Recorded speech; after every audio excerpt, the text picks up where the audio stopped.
В умном городе Аркадак состоялся шестой Венский бал, замечательный праздник, принесший яркие краски в богатую палитру культурной жизни нашей страны.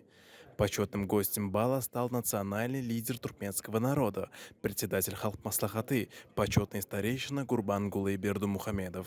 Данная творческая акция, продолжив активные контакты дружественных государств в гуманитарной сфере, подтверждает интерес народов двух стран к духовной жизни друг друга и их стремление к установлению более тесных контактов и связей.